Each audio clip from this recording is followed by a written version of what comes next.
So all of this died. And as I grew up, transistor radios came in, then television, black and white, then black and white moved to color. By the time color came in, I was already married, a big man. But all of this had an effect on our culture. So actually you are trying to revive something that is in fact dead. But I can tell you there's a lot of beauty in storytelling, because at least I heard some famous storytellers tell stories during the week. The stories that I heard always had a very bawdy twist. It might be X-rated for some of you, but they were always about men and women in some strange situation, you know, which I will not repeat, for they will not be suitable, and I don't think that I have a vocabulary that has sufficient soap to lubricate them, to make them palatable. To launder it. So I will leave you at that. Now, I always like to be spoiled. I would like to hear from one of you with a short story before I begin. Let me see how frightened your story could be. Who's brave enough? But only one hand, Rita. You have a story? No, I saw a few. Oh, okay. I saw some in their eyes. They were afraid to put up their hands. So I will make them volunteer just now. Yes, yes. You can say it for later date. Okay, we'll postpone you for a later date. What about you? You didn't come prepared. It's frightening to me. Come prepared. What about you? You, sir. Mr. 19. Man. What about you? No, nothing to tell. Does anybody have a story? Okay. Let me get you all in the mood. I will begin with Shock Cemetery. Sorry, that was a phone.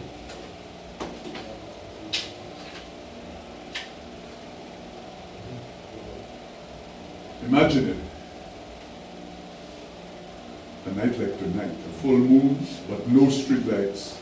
Not like now, no cars, no headlights. The conditions are perfect for the dark hours. And so it was that Mabel came here one night to invoke the servants of Beelzebub. But something went wrong. Very wrong. Terribly wrong. Oh dear, good God, help me. A woman's screams cut across Tara, causing everybody to jump. They were in the middle of the cemetery. Tara did a count, and with everyone on board, the bus headed out. The story seemed to have jumped. Whatever. Hold on, I'll start over again. Okay, I jumped a few pages. Let me hold this topic. Imagine it. A night like tonight. A full moon but no street lights. Not like now. No cars and no headlights. The conditions are perfect for the dark hours. And so it was that Marbella came here one night to invoke the servants of Beelzebub. But something went wrong. Very wrong. Terribly wrong. Won't you hear me? Oh God, help me. A woman's scream cut across Tara, causing everybody to jump. They were in the middle of the cemetery. Peanut grabbed her uncle's hand. The woman ran past Tara, landed at the feet of Ricky. Please, mister, help me. Help me, it's so cold. He tried to get away from the woman, but she was holding on tightly by both of his legs. The woman looked the way she had come. The woman looked the way she had come from. Lord, look at coming. And she got up and ran away. In the far distance, in the dark, Pina thought she saw something. It was all in black and was moving across through the headstones to catch the lady. She pointed. English? I see it, he whispered. Tara spoke. As I was saying, things went really bad for Marbella that night. Again, everybody was startled as they heard a scream as the dark shadow caught Marbella. The dead that she had raised refused to return to the grave. It chased Marbella and caught her. Another scream split the night. The group remained quiet as Tara said, "Oh yes, Shock Cemetery is the perfect lab for the dark arts." Tara walked towards the main road.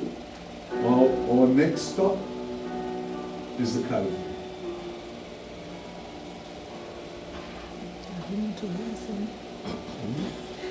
First story. Calvary is notorious. Very notorious. These things that he's reading there are true things, true experiences that people have related. So these are stories we knew from when we were small. The Calvary? We would not pass. There were certain places you just would You know the Calvary, right? pass. You know where the Calvary is, right? You know where Calvary Road is? You know, if you're coming from the north, you can either go through La Clary to go to town. Well, when you go through La Clary, you pass Rambali's funeral home. Rambali's funeral home is on Calvary. That's It's on Calvary. Funeral home is the Calvary. It's on It's on the Calvary. Calvary. Going down and then it That connects road. to Chaussee And it Road. connects with Chaussee. Yeah. That's the Calvary. Actually, And to me now, it's still creepy. reading the Shock Cemetery reminded me of another cemetery when I was growing up, which was very, very active. It's the cemetery that you all may not know anymore because people live there now. It's on the road to the Victoria Hospital. Yeah. You know where the road makes a Y? If you take the left arm of the Y, all that, including the road, was a cemetery going up into the hills. The old Roman Catholic priests in the old days were buried there in there was a house there which got burnt down many years ago. And what we used to do as boys, because there were a lot of people that couldn't walk to go to the cemetery over there, old people, that used to go to that cemetery with their candles to go and pray for the dead on All Souls Night. Myself, Jason Cadet, who's now dead, and also Sullivan Dovens and Lenny Dovens, Susie Dovens' brother, who died in Trinidad. About 4 or 5 of us, just about 3 of us left, would go there on an All Souls Night and hide behind a popular tomb. And how you could tell the popular tomb? Because you always saw the candle wax dripping from it, which meant they went to that tomb, that specific tomb to pray. One night, a French woman with a Martinican called Adolphine Lamont, that was her real nickname, went there to pray. And also, so about 3 of us was hiding behind the tomb. And when she started in her French, Je vous salue Marie, pleine de grâce, which is Hail Mary, full of grace, in French, one of us started, "Ooh." Then the chorus joined, "Ooh." She looked up, and one said, "Hello." She said, "Je vous salue Marie, pleine de grâce." And she moved, she flew to the cemetery. When we went to look for her, we saw her false teeth. Her false teeth, she was so afraid, the false teeth flew out, and she ran out of the cemetery. Boy, we had such a hearty laugh that it almost caught us laughing. When the next batch of people came, we couldn't even before. And having given you all that one is really from life. And I will give you Calvary. Calvary is notorious Calvary is for creepy notorious. deeds. But creepy. Even now in the modern times, the place still carries an eerie feel about it. No one really walks the Calvary alone at night. Again, of course, everybody has a car. But they used to, back in the day, when there were no street lights, and to own a horse meant you were a man of means. Robert was walking along the Calvary. There, before him, was a coffin. Shoo! Everybody whipped around to see a man seated on a coffin. One of the group hastily stepped back, almost pushing Tara into the road. Tara moved forward. Robert sat on the coffin, pulled out his tobacco, stuffed his pipe, and smoked the night away. The night wore on, and soon the sun would rise. Things began to get desperate. Please, let me go. Peanut swore the voice she heard was from the coffin. But Robert was in no mood to let this one go. And so come daybreak, the evil was revealed. Robert let him go and continued on to his destination. Lalim Kui, Jubawe. Fulton recited the Creole saying, English as, the moon runs and the day blocked them. Peanut translated. I understand the phrase. I'm just not sure what it means, he told Peanut. That is the translation.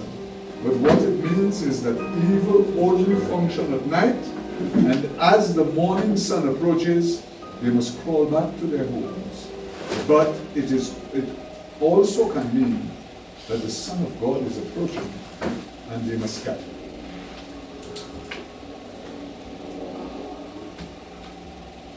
You know the Calvary has a funeral home. Another country of a Oh, funeral funeral home. home. Yeah. That is just an Where's that? amazing thing. Calvary. The Calvary, Rambali's Rambali's funeral funeral home. home. The Calvary now. Oh, yeah, but that's far from the Calvary now. That part of the Calvary was really for man. They used to hold up particularly defenseless women, poor little servants coming from Vigi, living at La Panse or at Gordonland, passing there, they used to hold them up and take their food and their money. There was what is called Busso la Rue, your purse of your life, you know. But lower down was where the superstition was. There was a fellow who committed suicide there. I actually saw his body. I was in Anglican school. He cut off his penis. Yeah, that took a lot of guts, and I actually saw the guy holding a piece in his hand. Yeah, right there. I used to go to school early. I was in Anglican school at the time. And we saw the crowd, so we followed the crowd. And then I, of course, as a little boy, very inquisitive, I pushed myself through people's legs and saw the guy lying down there in the cutout. You know, he dropped his pants, and he did it for a reason later. So he was possessed? Huh? He was possessed? He was very hard. Deadly as dead belong. No, but was No, he no, possessed? no. What made him do do that? it? I don't know. I don't know the man. I didn't want to know more than you. I don't want to know more than what I No, saw. but you may have heard this story going on No, afterwards. I was too small. I didn't want my mother to know. That's that I why was something. dead. Of course, you know she quizzed me. She asked me, you hear anything happen at Calvary? No, Mama.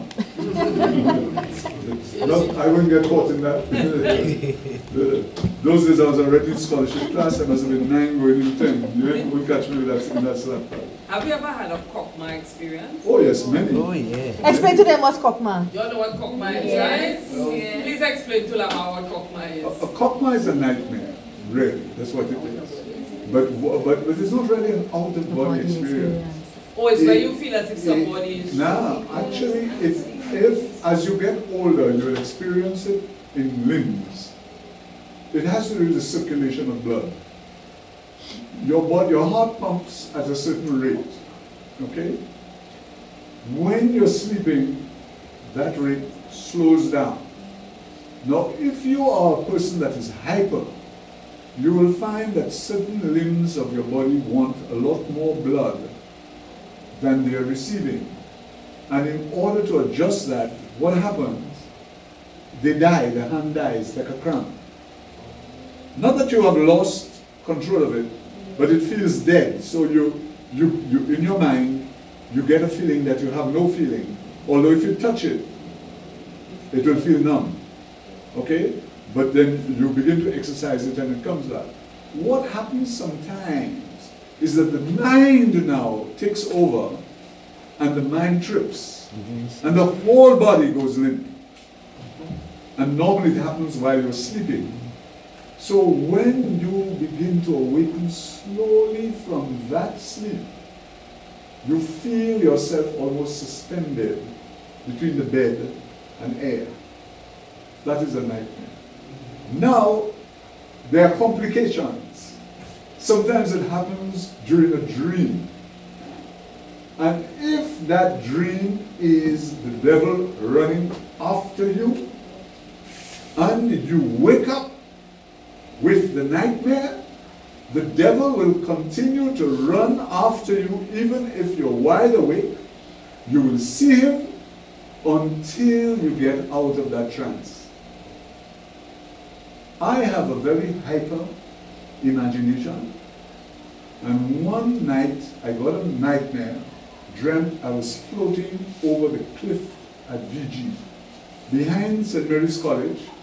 In my time, I don't know about you, those of you who go to SMC, if there any one of you here, there used to be a very steep cliff that we used to actually use vines to go down. That's why I got the nickname Tarzan, because I used to go on my father's estate, so I learned to climb. So the college boys called me Tarzan, because before you could hear the bell ring for recess, I'm down the cliff fishing. I used to love fishing. And one night, I went to sleep, did my homework, went to sleep, and I dreamt that I was falling off this cliff. And the cliff was the cliff at the back of the college, and I will not get to see. I see the rocks are coming closer, and I'm falling, and I'm falling, and I'm going, and I'm going. And as I reach, a big fish opens its, that was before Jaws, opens its jaws, and I'm into the fish. And then I came, then the fish eased its bowels, and I came out with the bowels, and I'm still swimming, and then suddenly I yawned, and I was sweating like a horse on the bed, very much afraid. You know what happened? A little mosquito got stuck in my ear, and that's what brought me back to normalcy. Up to now, I always praise that mosquito because I don't know if I'll ever come out of that, out of that regime. That is a nightmare. Okay? Or a hawkman. I'm sure some of you will have it. It normally becomes very active in boys on the eve of adolescence when they begin liking girls. And they begin to dream that they saw the girl of their dreams who looks nothing or not as good looking as any of the other girls they've seen around, and so on. It will happen to you if it hasn't happened already. Okay? So these are the types of things that happen to you and help to change. Now, are you ready with your story? I'm willing to listen. I've been speaking now for the longest while. I think you should give me a break. Come on, Daniel. Let me hear you. If you feel more relaxed standing up, stand up. Normally you feel more relaxed standing up.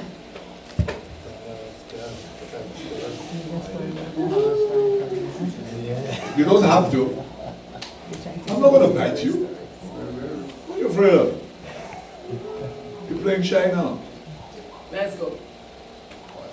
Okay. Okay. You don't have monitoring and make sure it's good. So normally during the summers I spend the summers at my aunt's in Beaufort on her farm.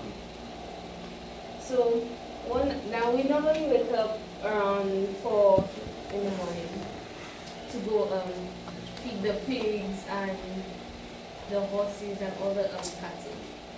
So Sunday morning,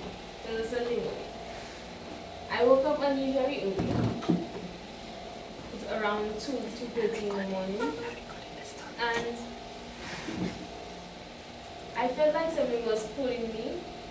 I couldn't walk, I couldn't speak or anything, and the thing pulled me outside, and I was standing. There's a walkway, and there's the 2 plots with the crops.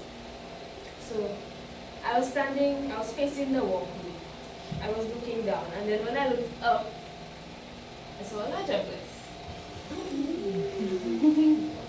So I'm trying to move, and nothing is happening.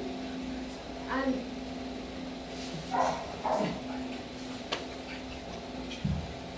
I kept trying to scream, and nothing was happening, and I'm scared, and then I just started to pray, and then I looked down again, and when I looked up, there was nothing there. So I was just standing there in the night. It was really dark. The worst experience of my life. How did you get out of it? I started to pray, and then everything just went back to normal. Like a cloud? So you were on a cloud then? Or you were lost in a cloud? You sure it was not a copma? No, Was because it a nightmare? I saw the Rajabes. I was standing outside She was when I came out outside. of the trance. And where were you? Outside by the farm. Which part? Before. Yeah, before. Which part of Beaufort? Auger. Auger?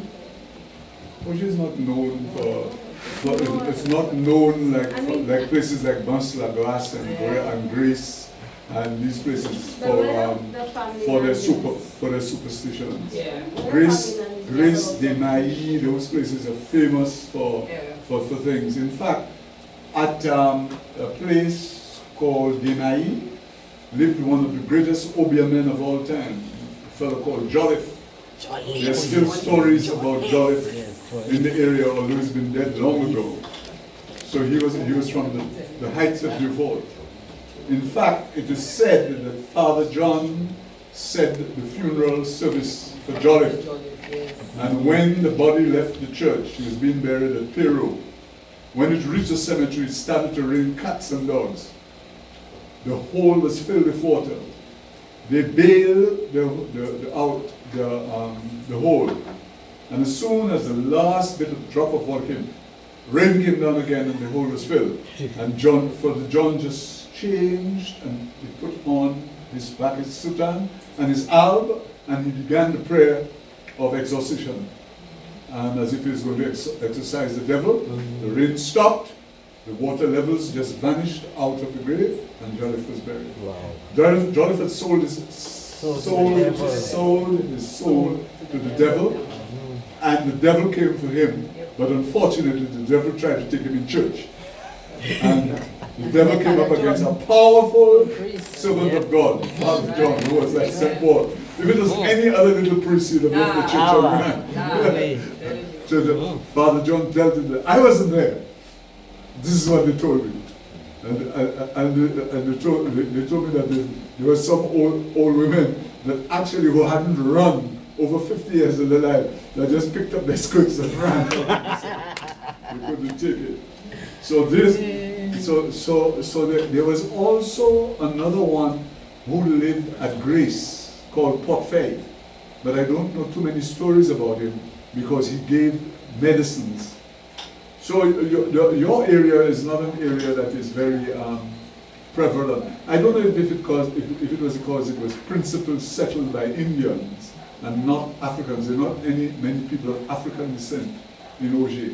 I have not heard I used to collect stories once upon a time. Not necessarily superstition, but if it was that I collected it. And in India, I only collected the most hideous ones. Because what happened after a while, they all became commonplace. You'd hear a story in Denry, allegedly happened in Miku. Went to Miku, you heard the same story allegedly happened in Labri. Went to Labri, heard the same story. So after a while, you established a sort of knowledge and then you just moved on. Sometimes what I'd do, I'd prompt them with a story that I thought was unusual, that I'd heard, like there's one I heard about an egg that hatched a baby once. It's supposed to happen somewhere in Fulasho. But of course, that's in prehistory.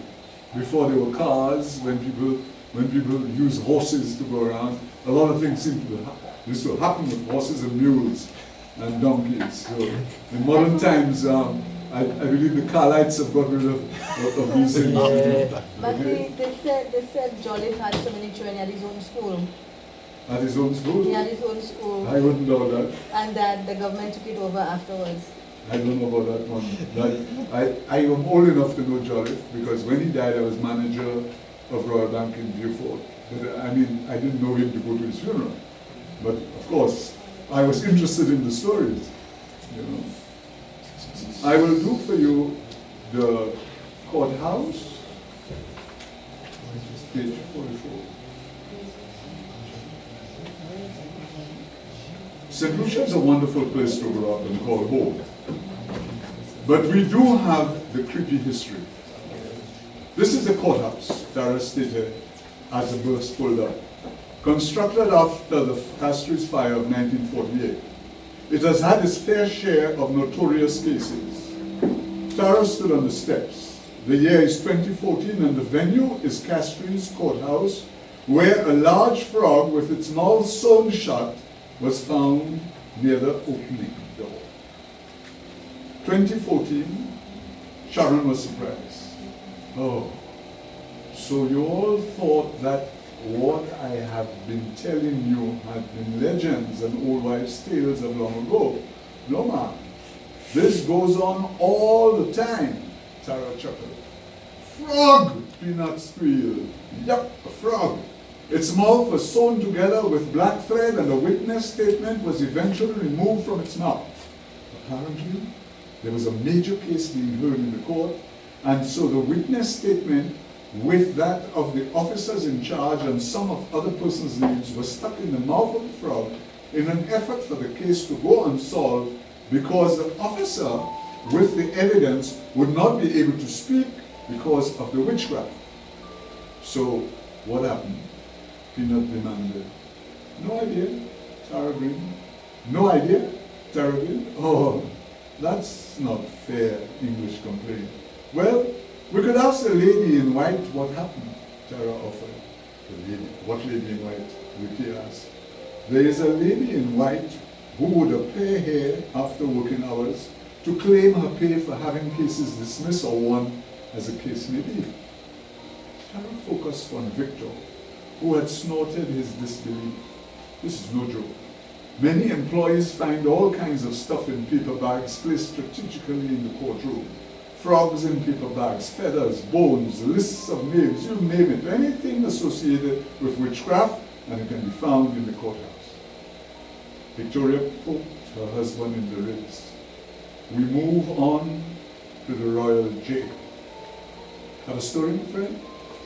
Y'all must have stories, or stories that y'all heard people give. Come on, y'all.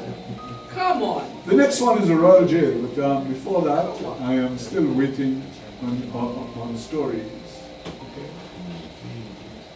There was the story of the famous Black Mally murder. It was a highway robbery gone bad. Two guys conspired to hold up the Lakai payroll. Now, any one of you know where Lakai is? Any one of you familiar with the Babylon? Lakai is the valley going east after the Babylon before you take Denry. Okay, in those days, the Babylon was too long to pass it for payroll. So they used a shortcut through Forestier, which is to the east, and go down what is called the Barabara, which is a steep hill, close to Piton Floor, which is the Piton that you can see to the east, opposite Homon. Homon is a big hill overlooking Victoria Park, right, which is Marchand.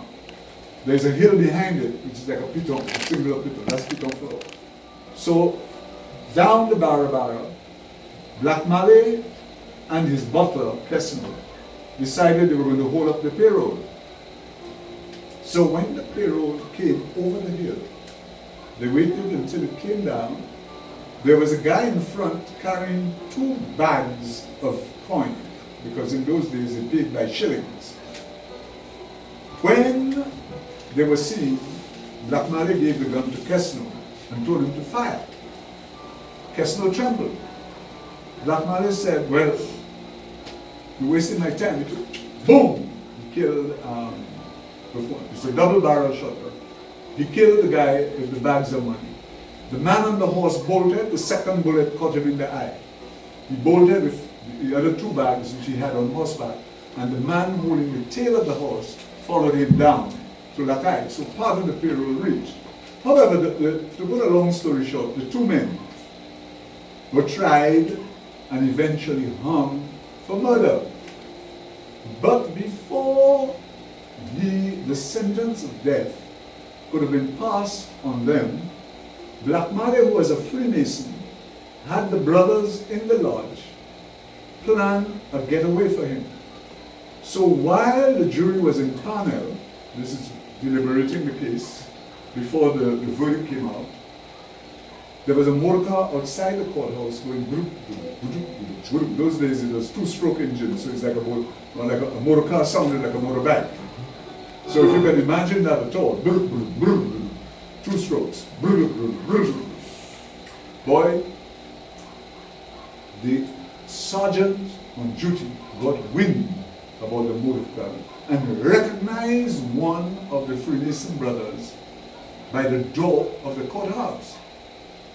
When he reached into the courthouse, he saw a little private taking the prisoner, Black Mally, through a side door to the toilet where another brother was already waiting. The sergeant says, "Come back here." You know what happened? It was a plot to take Black Mally out of the lodge, out of the courthouse, to the lodge, and on a boat out of the island. The sergeant who had made an application to be a member of the lodge was blackballed. He was never made a member. Black Mally was eventually hung along with Kesman. And the plot to escape was foiled. And this really happened, but you will not find it in any newspaper. You will not find it reported in any book except handed down by word of mouth to people who tell stories. So I heard this from an original storyteller. And that is my introduction to the Royal Jail. Okay? We move on to the Royal Jail, Tara said. And on the way there, she explained Chembois. A Chembois translates into wooden heart. But this is a person who treats others not only for medical ailments, but also spells, mental afflictions, and troubles of a supernatural nature. This is Officer Plaxi. Tara introduced the police officer who was there to unlock the prison. The corporal had visited Peanut's school many times. Peanut, an English, waved at her and she waved back. The tour entered the abandoned jail. I told you the Chembois because one features in our next encounter.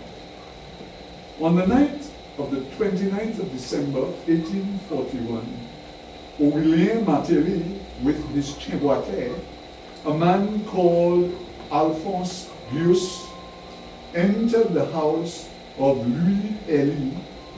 Aurélien Martelly